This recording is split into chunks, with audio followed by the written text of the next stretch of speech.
It's December 4th, 2025. Under a bleak winter overcast, tactical teams weave through the urban sprawl. They aren't hunting a kingpin or some corner pusher. They're coming for a 61-year-old retiree tucked away in a sleepy suburb near the nation's capital. A guy who carried a shield for a quarter century. Meet Paul Campo. Until January 2016, he held the deputy chief spot at a top-tier financial strike force responsible for smashing global laundering rings. Now, he's staring down the barrel of narco-terrorism charges, along with moving coke, backing foreign terror groups, and conspiring to wash dirty cash. The maximum penalty is life in a federal cage. Just let that hit you for a second. The guy who practically wrote the manual on trapping financial criminals is now in the dock for joining them. When the feds tossed his house, yanking hard drives and raiding closets, the evidence revealed a level of treason that's hard to stomach. If you still believe in the integrity of the badge, this story is going to wreck that faith. See, Campo didn't just step over the line. Prosecutors say he completely wiped it off the map. On paper, his resume was the American dream of law enforcement. He started as a rookie special agent back in the early 90s, cutting his teeth in a major metropolitan hub. For 25 years, he ascended the ladder, landing in corner suites with top-secret intel on his desk. He ran drug interdiction missions spanning Europe and Africa as a regional boss. He was a regular on Capitol Hill, briefing lawmakers in closed sessions on secrets the public will never hear. He rubbed elbows with global diplomats in the hallowed halls of international policing summits. By February 2013, he hit the ceiling. Deputy Chief of Financial Ops. That wasn't just a fancy title. He was the guy in charge of hunting, locking down, and grabbing dirty cash across the globe. He even took home the agency's top medal for his work. Imagine that. This guy held the keys to the kingdom regarding federal financial intel. He knew every trick in the book, how the wires worked, how the surveillance teams moved, every tactic the feds used to snare launderers. So, what did he do with that arsenal of secrets post-retirement? He hung a shingle as a private consultant. He marketed himself on his agency pedigree, his DC Rolodex, and his mastery of the global laundry cycle. For almost 9 years, that know-how stayed within the legal bounds of corporate consulting. Then Robert Sensei walked in, and the script flipped. Sensei was a 75-year-old living the good life in a secured South Florida compound. You wouldn't pin him as a partner for a top-tier G-man. Sensei had a rap sheet, flagged for mail fraud and heisting $2.5 million back in the 80s and 90s. Docs even tag him as an old Cold War spook. Yet, he ended up being the conduit, linking Campo to one of the deadliest syndicates on the map. Late in 2024, Sensei started sitting down with a guy he thought represented the Jalisco New Generation Cartel, or CJNG. We're talking about a crew run by one of the world's most hunted fugitives, commanding a massive pipeline of meth, coke, and fentanyl flooding American streets. By February 20th, 2025, Uncle Sam had officially labeled them a foreign terrorist group. Sensei told his contact he had a buddy, a heavy hitter, who used to boss federal financial ops. He claimed this friend could wash their cash, protect their business, and leak details on active probes and snitches. But there was a massive glitch in Sensei's plan. The guy across the table wasn't a narco. He was a wired-up informant answering directly to the feds. The snare was already deployed. March 2025. Campo and Sensei meet the source at a shadowy joint in the city. At that sit-down, prosecutors claim Campo pulled a move that defies belief. He dipped into his coat, produced his old federal shield, the one he wore for 25 years, and slapped it on the table. Process that for a moment. A symbol of national service used as a pitch deck for treason. In the months that followed, through hushed conversations in hotel lounges and back booths over on the East Coast, Campo and his partner Sensei mapped out an illegal operation straight out of the very training manuals Campo used to write.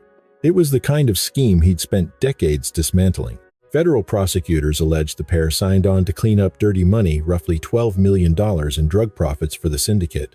To pull it off, they turned to modern tech, with crypto swaps lighting up, monitors late at night, property deals hidden behind layers of dummy corporations, and stacks of prepaid debit cards bought by the boxload at big box shops. They even set up physical cash pipelines using global shipping lanes. But first, they had to prove themselves with a trial run. They took bundles of $100 notes, $200,000 in total, and shifted them into digital wallets. Once that cleared, the stakes got higher. Next came the heavy lifting, arranging payment for 220 kilos of coke. That's roughly $5 million of product destined for American neighborhoods.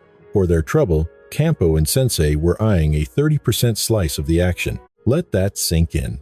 Here's a guy who used to be a deputy chief in federal financial ops, haggling over a cut of a drug shipment as if he were billing for corporate advice. The joke was on them, though. The drugs didn't exist, and that crypto address they funded, it belonged to the feds. A mole sent them a coded text confirming the pickup was complete, but in reality, the only thing being collected was proof of their treason, and money laundering was just the tip of the iceberg. The court docs reveal Campo and Sensei crossed a line way beyond white-collar crime. They were looking into sourcing heavy-duty military hardware for the syndicate, discussing shipping containers filled with assault rifles, carbines, and fully automatic machine guns meant for war zones. We're talking grenade launchers and RPGs powerful enough to blow through tank armor. It didn't stop there. They talked about buying off-the-shelf consumer drones and rigging them to drop blocks of C4 explosives. These were aerial bombs for a group already fighting a bloody turf war down in Mexico. They even coached the undercover agent on how to cook up synthetic opioids in hidden labs. Just pause and consider the gravity of that. A high-ranking former Fed wasn't simply washing cash. He was volunteering to construct the exact kind of criminal empire he'd spent 25 years tearing down. And while the money charges are serious, the arms trafficking talk escalates this to a whole new level, triggering a mandatory minimum of 20 years inside a federal penitentiary.